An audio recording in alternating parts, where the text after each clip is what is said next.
TNPSC group 1 group 2 group 4க்கான எல்லா எக்ஸாமுமே 2026 நடைபெற போகுது அப்படின்ட்டு ரீசெண்டாக டிஎன்பிசி அவங்களோட ஆனுவல் பிளானர்ல வந்து குறிப்பிட்டிருந்தாங்க. இதை தொடர்ந்து நிறைய மாணவர்கள் வந்து நம்ம கிட்ட கிளாஸஸ் வந்து கேட்டிருந்தீங்க சரிங்களா. ஸோ நம்ம ஈசனை ஏஎஸ் அகாடமி சார்பாக TNPSC group 2 2A and group 4க்கான கம்பைன்டு கிளாஸஸ் ரெகுலர் கிளாஸஸ் வந்து பார்த்தீங்க அப்படின்னா நம்மளோட கடலூர் பிரான்ச்சில் ஸ்டார்ட் பண்ண போகிறோம். அதே டைமில் வந்து பார்த்தீங்க அப்படின்னா ஆன்லைன்லையும் நம்ம ஸ்டார்ட் பண்ணோம். ஸோ நீங்கள் தமிழ்நாட்டில் எங்கே இருந்தாலுமே நீங்கள் ஆன்லைன் பேட்சில் ஜாயின் பண்ணி படிச்சுக்கலாம். கடலூர் ப்ராக்சிமிட்டியில் இருக்கீங்க அப்படின்னா நீங்கள் ஆட்டோமேட்டிக்காக நீங்கள் கடலூர் பிரான்ச்சில் வந்து நீங்கள் ஜாயின் பண்ணிக்கலாம். ஃபீஸும் வந்து பார்த்தீங்கன்னா ரொம்ப மினிமம் ஃபீஸாக தான் போட்டிருக்கோம். ஸோ இந்த கிளாஸஸில் உங்களுக்கு classes, mentoring and materials plus வந்து பார்த்தீங்க அப்படின்னா உங்களுக்கான டெஸ்ட்டுமே நம்ம வச்சு கொடுத்துருவோம். எக்ஸாம் போகிறதுக்குள்ள உங்களை ஃபுல்லாக வந்து பார்த்தீங்க அப்படின்னா கைட் பண்ணி உங்களுக்கான ஸ்டடீஸ் வந்து நாங்கள் முடிச்சு கொடுத்துருவோம். இதை பற்றின மேலும் உங்களுக்கு எதனா தகவல் தேவைப்பட்டுச்சு அப்படின்னா 9087342919 இந்த நம்பரை நீங்கள் வந்து கான்டாக்ட் பண்ணலாம். ஸோ இந்த நம்பரை கான்டாக்ட் பண்ணீங்கன்னா இந்த exam related class related details எல்லாமே கொடுப்பாங்க. உங்களோட அட்மிஷன் நீங்கள் புக் பண்ணிக்கலாம். இதில் நம்ம முன்னாடி வந்து பார்த்தீங்க அப்படின்னா நம்ம ஒரு 2 டாப்பிக்கை ஃபுல்லாக முடிச்சிருப்போம். என்னன்னு பார்த்தீங்கன்னா புணர்ச்சி அப்படின்ற டாப்பிக்கும், 2வது சந்திப்பிழை. இந்த 2 டாபிக் நம்ம ஃபுல்லாக முடிச்சிருப்போம். 3வது பார்த்தீங்கன்னா வேர்ச்சொல் அறிதல் அப்படின்னு சொல்லிட்டு ஒரு டாபிக், அதுலேருந்து 3 கொஸ்டின்லேருந்து 4 கொஸ்டின் வரைக்கும் உண்டு அப்படின்னு சொல்லிட்டு நம்ம அதை நடத்திருப்போம். ஓகேவா. மொத்தமாக கம்ப்ளீட் பண்ணதுன்னு பார்த்தீங்கன்னா 3 டாபிக் இருக்கு. ஓகேவா.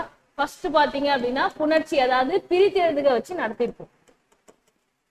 2வது பார்த்தீங்க அப்படின்னா வல்லினம் மிகும் இடங்கள் மிகா இடங்கள்னு சொல்லிட்டு ஒரு டாபிக் இருக்கும். அதை தான் நம்ம என்னன்னு சொல்றோம், சந்திப்பிழை அப்படின்னு சொல்றோம். அந்த டாபிக்கை வந்து நம்ம டைரக்டா வல்லினம் மிகும் மிகா டாபிக் அப்படின்னு சொல்ல மாட்டோம், சந்திப்பிழை. இந்த சந்திப்பிழையிலிருந்து நமக்கு எத்தனை கொஸ்டின் இருக்கு அப்படின்னு பாத்தீங்க அப்படின்னா 3 கொஸ்டின் இருக்கும். புணர்ச்சியில நமக்கு 2 கொஸ்டின் இருக்கும். ஓகேவா. இதை நம்ம கம்ப்ளீட் பண்ணிட்டு அப்புறமேட்டாதான் 3வது நம்ம என்ன பார்த்தோம், வேர்ச்சொல் அப்படின்ற டாபிக் பார்த்தோம் இல்லையா. இந்த வேர்ச்சொல் டாபிக் நம்ம 3வதா பார்த்தது. இதுல இருந்து 3 or 4 கொஸ்டின்ஸ் வந்து நமக்கு கேட்பாங்க அப்படின்னு பார்த்தோம். அப்ப நம்ம டோட்டலா 4 கிளாஸஸ் முடிஞ்சிருச்சு. இது வந்து பாத்தீங்க அப்படின்னா நமக்கு 5வது கிளாஸ். ஃபர்ஸ்ட் கிளாஸ்ல நம்ம இன்ட்ரோடக்ஷன் கிளாஸ் பார்த்துருக்கோம். நியூலி ஜாயின் யாராவது இருக்கீங்க அப்படின்னு சொன்னா நம்ம அடுத்த கிளாஸ்ல ஒரு இன்ட்ரோடக்ஷன் மாதிரி கொடுத்து நம்ம எப்படி படிக்கலாம் அப்படின்ற மாதிரி ஒரு ஐடியாவை நம்ம பார்க்கலாம். ஓகேவா. தமிழை பொறுத்த வரைக்கும் ஒரு பயத்தோட நம்ம அணுகாம ஒரு நார்மலா போவோம். எப்பவுமே ஸ்கூல் புக் பேஸ் அப்படின்றத நம்ம இன்னைக்கு விட்டுறக்கூடாது. ஓகேவா. ஸ்கூல் புக்ஸ் தான் நமக்கான ஒரு அடித்தளம். இந்த அடித்தளத்தை நம்ம எவ்வளோக்கு எவ்வளோ ஒழுங்கானபடி அதை படிச்சு ப்ராக்டிஸ் பண்ணி டெஸ்ட் போட்டு அதை ரிவிஷன்ல நம்ம கொண்டு வரோமோ அது நமக்கு எக்ஸஸா வரக்கூடிய எத்தனை கேள்வியா இருந்தாலும் ஒரு கெஸ்ஸிங் மெத்தட்ல நம்மளால போட முடியும். இதை தாண்டி நம்மளால தமிழ்ல மார்க் எடுக்கணும் அப்படின்னு சொன்னா ஒரு 2-3 அவுட் சோர்ஸ் புக்கை நம்ம போயிட்டு பார்க்கணும். இளங்குமனா புக்கு, மரபு தொடர் புக்கு, புலிகேசனார் புக்கு, இந்த மாதிரி புக்ஸ் எல்லாம் நம்ம பார்க்கும்போது நமக்கு அது வந்து அணுகிறது கஷ்டமாவே தெரியாது, ரொம்ப ஈஸியா தான் இருக்கும். ஓகேவா. அதனால வந்து நீங்க தமிழ் அப்படின்னு சொன்னா ஈஸியாவே கொண்டு போகலாம். நமக்கு டைம் இருக்கு. 6 மந்த்க்குள்ள நம்மளால எல்லாத்தையுமே கவர் பண்ண முடியும். 6 மந்த் அப்படின்றது நம்மளால 90+ போடுற அளவுக்கு இருக்கும். ஓகேவா. அதே போல கலைச்சொற்களா இருந்தாலும் ஃபர்ஸ்ட் பயத்தை விட்டுருங்க. நமக்கு 2 கொஸ்டின் பேப்பரோட மாடல் இருக்கு, நம்ம அதை படிக்கலாம். ப்ரீவியஸ்ல லாஸ்ட் ஒரு 2 இயர்ஸ் கொஸ்டினோட டிபார்ட்மெண்ட் கோட்டாவோட கொஸ்டின் எடுத்து அதுல இருக்கக்கூடிய கலைச்சொற்களை படிக்கலாம். பிளஸ் வந்து நமக்கு இந்த தமிழ் சொல் வளத்துல இருந்து வரக்கூடிய கொஸ்டின்ஸ் அதை பார்க்கலாம். இப்படி நம்ம இது கவர் பண்ணாலே நம்மளால 2 கொஸ்டின் போட முடியும். 2வது நம்ம ஸ்கூல் புக்ல இருந்து 2 கொஸ்டின் கேட்பாங்க. இப்படி நம்மளால 10 கொஸ்டின் கலைச்சொற்கள்னா 5 கொஸ்டின் நம்மளால அதை வாங்க முடியும். ஓகேவா. அதுபடி நம்ம வந்து ஈஸியாவே வந்து நம்ம தமிழை வந்து நல்லபடியா கொண்டு போயிடலாம். இப்போ ஃபர்ஸ்ட் இந்த 3 கிளாஸ் நம்ம பார்த்துட்டோம் இல்லையா. இதுல அடுத்த டாபிக் அப்படின்னு பார்க்கும்போது ஒரு பேசிக்கா இலக்கணம்னா என்ன, நம்ம எப்படி அதை அப்ரோச் பண்ணணும், அந்த இலக்கணத்திலேருந்து போகணும். ஆனா அந்த இலக்கணத்துக்கே பேசிக்ஸ் அப்படின்னு சொல்லக்கூடிய புணர்ச்சி, சந்திப்பிழை, வேர்ச்சொல், இந்த 3 டாபிக்கை நம்ம வந்து கம்ப்ளீட் பண்ணிட்டோம். ஓகேவா. அப்ப இதுக்கு முன்ன நம்ம என்ன பார்க்கணும்னா நார்மலா எழுத்துக்கள் என்ன, அதை என்னென்ன மாதிரியான வகையா பிரிக்கிறோம், அந்த சார்பு எழுத்துக்கள்னா என்ன வகை இருக்கு, அதுல முக்கியமா நமக்கு கேள்வி எளியா இருக்கக்கூடிய குற்றிய லுகரம்னா என்ன, குற்றிய லிகரம்னா என்ன, முற்றிய லுகரம்னா என்ன, அளபடைனா என்ன, இதை பத்தி எல்லாம் நம்ம படிக்கணும். இதுதான் நம்ம பார்க்கக்கூடிய ஒரு பேசிக்ஸ். இதுல வரக்கூடிய அணி அப்படின்னு போயிட்டோம் அப்படின்னா அணில பேசிக்கா என்ன படிக்கிறோம், உருவக அணி, உவமை அணி, இதெல்லாம் தான் நமக்கு இருக்கக்கூடிய முக்கியமான கொஸ்டின்ஸ். இப்போ இதுல நம்ம என்ன பாக்குறோம் அப்படின்னு பார்க்கும்போது நம்ம ஸ்கூல் புக்ஸ்ல இருந்தே படிச்சுட்டு வர்றதுதான் தொகைநிலை தொடர், தொகாநிலை தொடர் அப்படின்னு பார்ப்போம். ஃபர்ஸ்ட் தொகைனா என்ன, தொகானா என்ன அப்படின்றத நம்ம தெரிஞ்சுக்கணும். தொகை அப்படின்னு சொன்னா மறைஞ்சு இருக்கக்கூடியதான் நம்ம என்னன்னு சொல்றோம், தொகைநிலை தொடர் அப்படின்னு பார்க்கணும். தொகாநிலை தொடர். தொகா அப்படின்னு சொன்னா இன்னொரு வார்த்தையும் சொல்லலாம், இதுக்கு பேரு விரி அப்படின்னு சொல்லுவோம். ஓகேவா?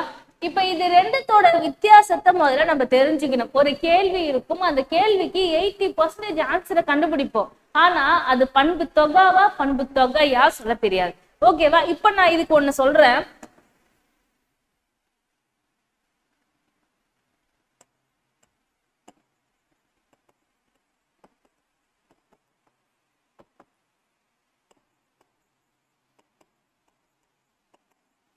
பண்பு தொகான்னு இருக்கு.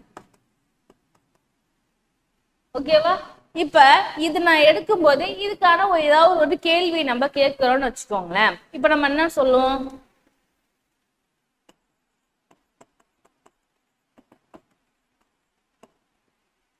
வட்டக்கல் அப்படின்னு நான் கொடுக்குறேன்னு வச்சுக்கோங்க. இந்த வட்டக்கல்லை எப்படி பார்க்கலாம்?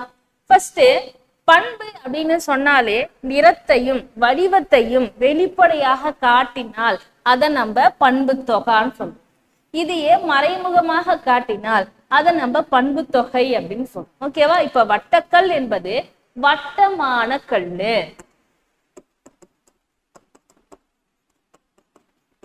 ஓகேவா? வட்டமான கல் என்பது விரிவா விளக்கி இருக்கு, வட்டக்கல் என்பது மறைமுகமா விளக்கி இருக்கு. ஆனா இத பார்க்கும் போதே நமக்கு தெரியும் வட்டம்னாலே பண்பு தொகை. இப்ப நான் வந்து என்ன சொன்னா செந்நிறம்னு சொல்றேன்னு வச்சுக்கோங்க.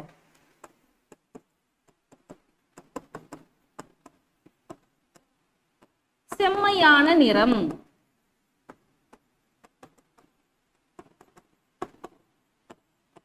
இப்ப நான் எப்படி சொல்லியிருக்கேன்னா இது நம்ம எப்படி சொல்லலாம்? செந்நிறமா இருந்தாலும் செம்மையான நிறமா இருந்தாலும் இது ஒரு நிறத்தை தான் குறிக்குதுன்னு தெரியும். ஆனா இதுல எது பண்பு தொகை எது பண்பு தொகா? இப்ப இப்படிப்பட்ட கொஸ்டின் வரும்போதுதான் நமக்கு என்ன தெரியும்னா 80% நம்மளால ஆன்சர் கண்டுபிடிக்க முடியும். இது பண்புல சேர்ந்து இருக்கக்கூடிய ஒரு கேள்விதான். ஆனா டீடைலா பண்பு தொகாவா பண்பு தொகையா நமக்கு சொல்ல தெரியாது. 2022 குரூப் 4 கொஸ்டின்ல ஃபர்ஸ்ட்ல 3வது கேள்வியே பாத்தீங்கன்னா இந்த மாதிரியான ஒரு கேள்வி பண்பு தொகையை வச்சு கேட்டிருந்தாங்க. அதுக்காக தான் இந்த டாபிக்ஸை நம்ம படிக்கிறோம். ஓகேவா? எப்பவுமே இலக்கணம்ன்றத நம்ம பேசிக்கா இருந்தோம்னா எத்தனை வருஷம் கழிச்சாலும் நம்மளால ஆன்சர் கரெக்டா பண்ண முடியும். இப்ப பாருங்க, வட்டக்கல் வட்டமான கல்லு. அப்ப ஆனன்ற வார்த்தை மறைஞ்சி வந்திருக்கா? அப்ப நம்ம இது என்னன்னு சொல்லுவோம்? இத பண்பு தொகைன்னு சொல்லுவோம். மறைஞ்சி வந்தா தொகை. இதுதான் முன்னாடி பார்த்தது. தொகை அப்படின்னு சொன்னா மறைவுன்னு அர்த்தம். ஓகேவா? தொகா அப்படின்னு சொன்னா விரிஞ்சு இருக்கு. விரிஞ்சு இருக்குன்னா மறையாம வெளிப்படையாக தெரியும். அதை நம்ம என்ன சொல்லுவோம்? வெளிப்படை. ஓகேவா? தொகானா வெளிப்படை. குட் ஈவினிங்ப்பா, எல்லாரும் இப்பதான் வந்திருக்கீங்க. லாஸ்ட் கிளாஸ்ல யாருமே இல்ல தமிழ்ல கிளாஸ்க்கு. டெஸ்ட் கொஸ்டின்ல டவுட் கேட்டிருந்தாங்களாம். டெஸ்ட் கொஸ்டின்ல பாத்தீங்கன்னா என்னென்ன கொஸ்டின் தப்பு இருந்துச்சு அப்படின்னு சொன்னீங்கன்னா 7வது கொஸ்டின், 40வது கொஸ்டின், 43வது கொஸ்டின் பாத்தீங்கன்னா தப்பா இருந்துச்சு. ஓகேவா? இந்த கொஸ்டினை ரெட்டிஃபை பண்ணி இன்னைக்கு குரூப்ல அப்டேட் பண்ண சொல்லிடுறேன் மேம். ஓகேவா மேம்? உமா மேம், 7th கொஸ்டின்ல வந்து பாத்தீங்கன்னா ஏ ஆன்சர் இருந்துச்சு. அதுல ஒரு இக்கு, அதாவது பெற்று கொண்டாரா என்ன வரும், அதுல வந்து இக்கு இல்லாம இருந்தது சந்திப்பழையில. நெக்ஸ்ட் ஒன் 40ல வந்து கொஸ்டின் வந்து மிஸ் அண்டர்ஸ்டாண்டிங்கா இருந்தது. டைப்பிங் மிஸ்டேக் இருந்துச்சு, அதாவது காப்பி பண்ணி பேஸ்ட் பண்ணும்போதான் தெரியல, அது கொஸ்டின் மிஸ்டேக் இருந்தது. நான் ரெட்டிஃபை இன்னைக்கு நான் வந்து குரூப்ல இதை அப்டேட் பண்ண சொல்லிடுறேன், நீங்க பாத்துக்கோங்க. Okay, question number 11 ma'am. Okay ma'am, நான் நோட் பண்ணிக்கிறேன். சுகுணா மேம், நான் கண்டிப்பா உங்களுக்கு ரெஸ்பான்ஸ் பண்றேன் மேம். ஆப்ஷன் ராங்கா இருக்கு. ஓகே, நான் இந்த கிளாஸ் முடிஞ்ச உடனே உங்களுக்கு 11th கொஸ்டின் என்ன இருக்குன்னு பார்த்துட்டு ரெஸ்பான்ஸ் பண்றேன். ஓகே, உங்க குரூப்லயே உங்களுக்கு அப்டேட் பண்ணி கொடுத்துறேன் மேம். ஓகே, ஆப்ஷன் ராங்கா இருக்கு. ஓகே ஓகே, என்கிட்ட அவங்க அனுப்பின கொஸ்டின்ஸ்ல பாத்தீங்கன்னா 7வது கொஸ்டின், 40வது கொஸ்டின், 43வது கொஸ்டின் கரெக்ஷன் இருந்துச்சு. பிளஸ் வந்து இப்போ 11வது கொஸ்டின் வேற சொல்லியிருக்கீங்க. நான் இதை ரெட்டிஃபை பண்ணி உங்களுக்கு குரூப்ல அப்டேட் பண்ணிடுறேன். ஓகேவா? ஓகே, இப்போ இந்த இதுக்குள்ள வந்துடலாம். வேற ஏதாவது கொஸ்டின் டவுட் இருந்துச்சுன்னா கூட குரூப்ல சென்ட் பண்ணுங்க. நான் இதை முடிச்ச உடனே நான் உங்களுக்கு கிளியர் பண்ணிடுறேன். இப்ப வட்டக்கல், வட்டமானக்கல், ஆன, ஆகிய என்ற பண்புறுப்புகள்லாம் மறைஞ்சு வந்திருக்கு அப்படின்னு சொன்னா அதை நம்ம தொகைன்னு சொல்லுவோம். அந்த வார்த்தை வெளிப்படையா வந்துருச்சு அப்படின்னு சொன்னா தொகா, பண்பு தொகா அப்படின்னு சொல்றோம். ஓகேவா? ஓகே மேம், நீங்க PDF அனுப்பியிருந்தீங்களா? சரி, நான் பார்த்துட்டு உங்களுக்கு ரெஸ்பாண்ட் பண்றேன். நான் அந்த குரூப்ல இன்னும் பார்க்கல, நான் பார்க்குறேன் மேம். அதே போல செந்நிறம். இப்ப செந்நிறம் அப்படின்னு சொன்னா மறைஞ்சிருக்கு, செம்மையான நிறம் அப்படின்னு சொல்லி மறைஞ்சிருக்கு. ஓகேவா? அப்ப மறைஞ்சிருக்கக்கூடியதை நம்ம தொகா அப்படின்னு சொல்றோம், தொகை அப்படின்னு சொல்றோம். வெளிப்படையா செம்மை ஆன நிறம், அப்ப ஆன ஆகியன்றது வெளிப்படையா தெரிஞ்சதுனால பண்பு தொகை அப்படின்னு சொல்றோம். இப்போ நம்ம ஒரு பேசிக்ஸ் பார்த்துட்டோம். தொகை நிலை தொடர்னா என்ன, தொகா நிலை தொடர்னா என்ன அப்படின்றத ஒரு பேசிக்ஸ் நம்ம இப்ப பார்த்துக்கணும். ஓகேவா? இதுல யாருக்கும் டவுட் இருக்காதுன்னு நினைக்கிறேன். தொகை அப்படின்னு சொன்னா மறைஞ்சிருக்கக்கூடியது, தொகா அப்படின்னு சொன்னா வெளிப்படையா தெரியக்கூடியது. First topic. என்னதான் உங்களுக்கு வந்து PDF வந்து குரூப்ல ஷேர் ஆனாலும் நீங்க ஒன்ஸ் வந்துட்டு ஒரு நோட்ஸா மேக் பண்ணிக்கோங்க. ஏன் அப்படின்னா நம்ம சொல்லக்கூடிய வார்த்தை நிறைய நோட்ஸ் பாயிண்ட் ஆஃப் வியூல சொல்லுவோம். நீங்க சேவ் பண்ணி வச்சுட்டு கூட அடுத்த வாட்டி இந்த வீடியோ பார்க்கும்போது நோட்ஸா எழுதுங்க. இப்போ வந்து வாட்ச் பண்ணிக்கோங்க. ஓகேவா? இப்ப இந்த டாபிக்கான பேர் என்ன அப்படின்னு சொன்னா தொகை நிலை தொடர்.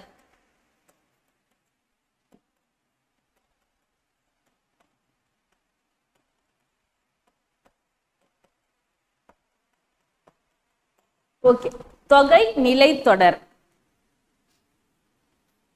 இப்ப தொகை நிலை தொடர் அப்படின்னு சொன்னா மறைஞ்சு இருக்கக்கூடிய வார்த்தைகளை பற்றி இருக்கக்கூடிய சென்டென்ஸ் நம்ம அறிகிறோம்.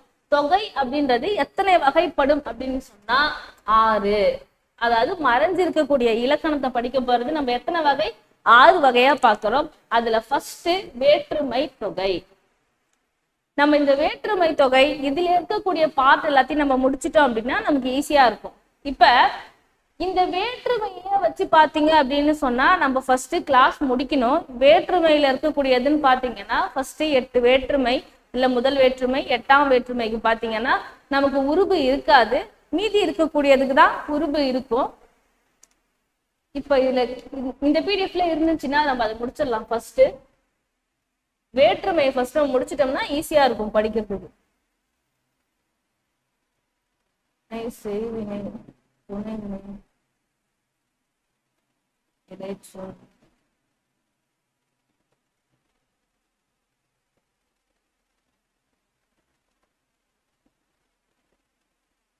பொருள் பொருளா,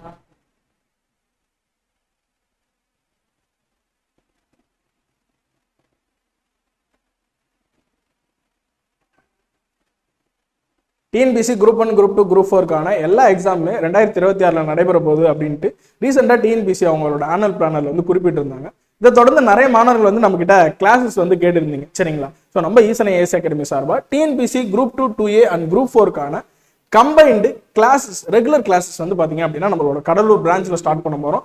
அதே டைமில் வந்து பார்த்தீங்க அப்படின்னா ஆன்லைன்லையும் நம்ம ஸ்டார்ட் பண்ணோம். ஸோ நீங்கள் தமிழ்நாட்டில் எங்கே இருந்தாலுமே நீங்கள் ஆன்லைன் பேட்சில் ஜாயின் பண்ணி படிச்சுக்கலாம். கடலூர் ப்ராக்சிமிட்டியில் இருக்கீங்க அப்படின்னா நீங்கள் ஆட்டோமேட்டிக்காக நீங்கள் கடலூர் பிரான்ச்சில் வந்து நீங்கள் ஜாயின் பண்ணிக்கலாம். ஃபீஸும் வந்து பார்த்தீங்கன்னா ரொம்ப மினிமம் ஃபீஸாக தான் போட்டிருக்கோம். ஸோ இந்த கிளாஸஸில் உங்களுக்கு classes, mentoring and materials plus வந்து பார்த்தீங்க அப்படின்னா உங்களுக்கான டெஸ்ட்டுமே நம்ம வச்சு கொடுத்துருவோம். எக்ஸாம் போகிறதுக்குள்ள உங்களை ஃபுல்லாக வந்து பார்த்தீங்க அப்படின்னா கைட் பண்ணி உங்களுக்கான ஸ்டடீஸ் வந்து நாங்கள் முடிச்சு கொடுத்துருவோம். இதை பற்றின மேலும் உங்களுக்கு எதனா தகவல் தேவைப்பட்டுச்சு அப்படின்னா 9087342919 இந்த நம்பரை நீங்கள் வந்து கான்டாக்ட் பண்ணலாம். ஸோ இந்த நம்பரை கான்டாக்ட் பண்ணிங்கன்னா இந்த exam related, class related details எல்லாமே கொடுப்பாங்க. உங்களோட அட்மிஷன் நீங்கள் புக் பண்ணிக்கலாம்.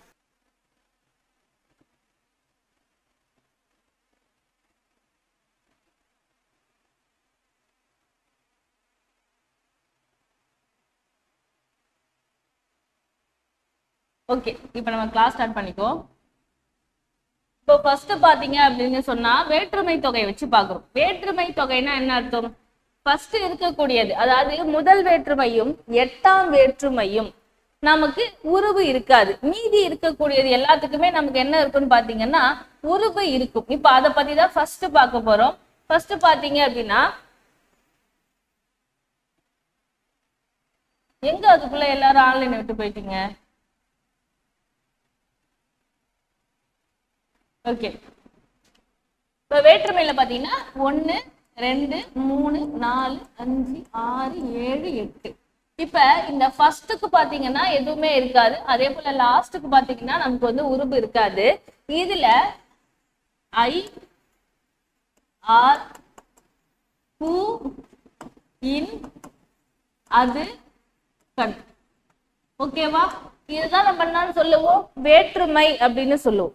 ஓகேவா? இப்ப வேற்றுமை அப்படின்னு சொல்லும் போது என்னென்ன உறுப்புகள்லாம் இருக்கும்னா, முதலுக்கு உறுப்பு இருக்காது. ஐ ஆல் கு இன்னது கண், இதுதான் இரண்டாம் வேற்றுமைக்கான உறுப்பு. மூன்றாம் வேற்றுமை ஆள், நான்காம் வேற்றுமையா இருந்தா கு, அஞ்சாம் வேற்றுமையா இருந்தா இன்னு இல்லு ரெண்டுமே சொல்லலாம். ஆறாம் வேற்றுமையா இருந்தா அது, ஏழாம் வேற்றுமையா இருந்தா கண்ணு, எட்டாம் வேற்றுமைக்கு உருபு இல்ல.